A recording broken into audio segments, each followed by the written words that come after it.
ಕರ್ನಾಟಕದಲ್ಲಿ ಅಸೆಂಬ್ಲಿ ಎಲೆಕ್ಷನ್ಗೆ ಸಿದ್ಧತೆ ಜೋರಾಗಿ ನಡೀತಾ ಇದೆ. ಮುಖ್ಯ ಚುನಾವಣಾ ಆಯುಕ್ತರು ಸುದ್ದಿಗೋಷ್ಠಿಯಲ್ಲಿ ಮಾಹಿತಿಯನ್ನು ಕೊಟ್ಟಿದ್ದಾರೆ. ವಿಕಾಸಸೌಧದಲ್ಲಿ ರಾಜೀವ್ ಕುಮಾರ್ ಗುಪ್ತಾ ಇವತ್ತು ಸುದ್ದಿಗೋಷ್ಠಿ ನಡೆಸಿದರು. ಮೇ 24ರ ಒಳಗೆ ಹೊಸ ಸರ್ಕಾರ ಬರಬೇಕಾಗಿದೆ.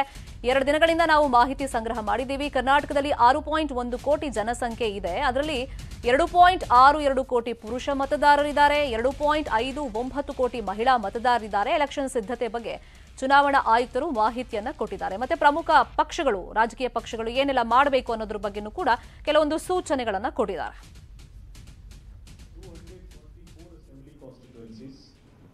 Of which 36 are SCs and 15 are scheduled tribe constituencies.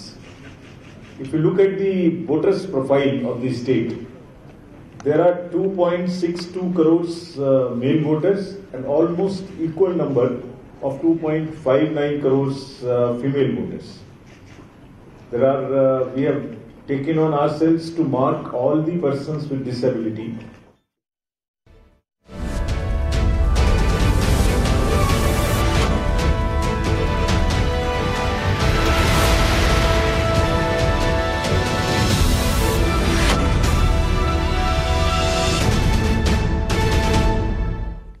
Election ಅನೌನ್ಸ್ಗೆ ಇನ್ನೇನು ದಿನಗಣನೆ ಅಷ್ಟೇ ಬಾಕಿ ಉಳಿದಿರೋದು. ಪ್ರಜಾತಂತ್ರದ ಈ ಹಬ್ಬವನ್ನು ಆಚರಿಸೋಕೆ ನಿಮ್ಮ ನ್ಯೂಸ್ 18ನ ವಿಶೇಷ ವಾಹನ ಚುನಾವಣಾ ಚಕ್ರ ನಿಮ್ಮೂರಿಗೆ ಬರ್ತಾ ಇದೆ.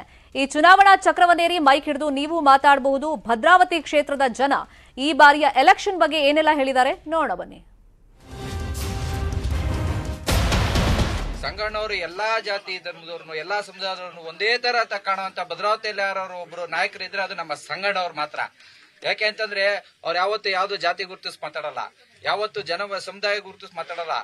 ಇಂಥ ನಾಯಕರು ಭದ್ರಾವತಿ ಬೇಕು. ಯಾಕೆಂದ್ರೆ ಶಾಂತಿ ಪ್ರಿಯ ಶಾಸಕರು ಅಂತ ಇಡೀ ಭದ್ರಾವತಿ ಸಮುದಾಯ ಜನ ಸೇರಿಸಿ ಇಟ್ಟಿದ್ರು ಶಾಂತಿ ಪ್ರಿಯ ಶಾಸಕರು ಅಂತ ಹೇಳಿ.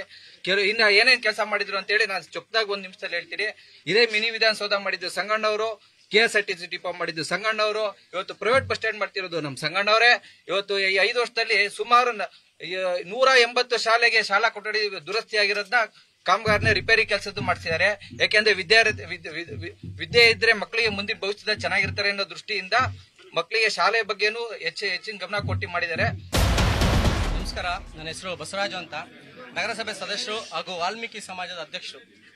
ಇವತ್ತೇನಾರ ನಮ್ಮ ಸಮಾಜಕ್ಕೆ, ವಾಲ್ಮೀಕಿ ಸಮಾಜಕ್ಕೆ ನಮಗೆ ಭವನ ಮಾಡಿಕೊಟ್ಟಿರೋ ನಮ್ಮ ಅಪ್ಪಾಜಿಗೌಡರು, ಮತ್ತೆ ಎಲ್ಲಾ ಗ್ರಾಮಾಂತರದೊಳಗೆ ವಾಲ್ಮೀಕಿ ಭವನ, ಅಂಬೇಡ್ಕರ್ ಭವನ ಹೆಚ್ಚಿನ ಇದರೊಳಗೆ ಕೊಟ್ಟಿದ್ದಾರೆ ಅಂದ್ರೆ ನಮ್ಮ ಅಪ್ಪಾಜಿಗೌಡರು. ಯಾಕೆ ಅಂದ್ರೆ ನಾನು ಸಮಾಜದ ಅಧ್ಯಕ್ಷ ಆಗಿ ಅವತ್ತು ಇದ್ದೆ ಸಮಾಜದೊಳಗೆ. ಹಾಗಾಗಿ ನಮ್ಮ ಸಮಾಜಕ್ಕೆ ಆಗ್ಲಿ, ನಮ್ಮ SC ST ಸಮಾಜಕ್ಕೆ ಆಗ್ಲಿ, ಪ್ರತಿ ಒಂದು ಹಳ್ಳಿಗೂ ಇವತ್ತು ಏನ್ ಮಾಡಿದ್ದಾರೆ, 12 ಲಕ್ಷದ ಫಂಡ್ ಪ್ರಕಾರ 12 ಲಕ್ಷ ಒಂದು ಸಭಾಭವನಕ್ಕೆ ಹಳ್ಳಿಗೆ 12 ಲಕ್ಷ ಪ್ರಕಾರ ನಮಗೆ 2 ಕೋಟಿ ಕೊಟ್ಟಿದ್ದಾರೆ. ಮುಂದೆ ಶಾರದಮ್ಮ ಅವರು ಒಂದು ಹೆಣ್ಣು ಮಗು ಇಲ್ಲಿ ಶಾಸಕಿ ಆದ್ರೆ ಭದ್ರಾವತಿಯನ್ನ ಬೇರೆ ತರನೇ ಸಂದೇಶವನ್ನ ಕೊಟ್ಟು ಬೇರೆ ತರನೇ ಪ್ರಗತಿಪರ ಭದ್ರಾವತಿಯಾಗಿ ಮಾಡಿ ಒಳ್ಳೆ ಒಂದು ಜನಕ್ಕೆ ಸಂದೇಶ ಕೊಡ್ತಾರೆ ಅಂತ ಹೇಳ್ತಾ ನನ್ನ ಮಾತನ್ನ ಮುಗಿಸ್ತಾ ಇದ್ದೀನಿ.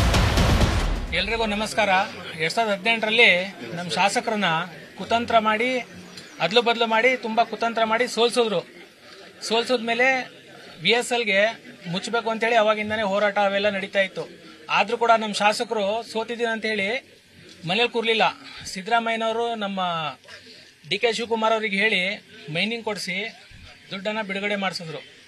ಈಗ ಅದಾಗಿರ್ಬೋದು, ಈ ಕಾಮಗಾರಿಗಳು ತುಂಬಾ ಆಗಿದಾವೆ. ಈಗ ಸುಮ್ನೆ ಏನೋ ಅಪಪ್ರಚಾರ ಮಾಡ್ಬೋದು, ಅದಾಗಿಲ್ಲ ಇದಾಗಿಲ್ಲ ಅಂತ ಹೇಳಿ. ಆದ್ರೆ ಅದ್ಯಾವುದು ಇದಲ್ಲ, ಬೇಕಾದ್ರೆ ಸಾಕ್ಷಿ ಸಮೇತ ಪ್ರೂವ್ ಮಾಡ್ತೀವಿ. 70 ಭಾಗ ಭದ್ರಾವತಿ ಕ್ಷೇತ್ರ ಇಂಪ್ರೂವ್ಮೆಂಟ್ ಆಗಿದೆ, ಇನ್ನೊಂದು 30% ಬಾಕಿ ಇದೆ. ಅದನ್ನ ನಾವು ಮುಂದಿನ ದಿನಗಳಲ್ಲಿ ನಮ್ಮ ಶಾಸಕರು ಸಚಿವರಾಗಿ ಆಯ್ಕೆಯಾಗಿ ಬಂದೇ ಬರ್ತಾರೆ.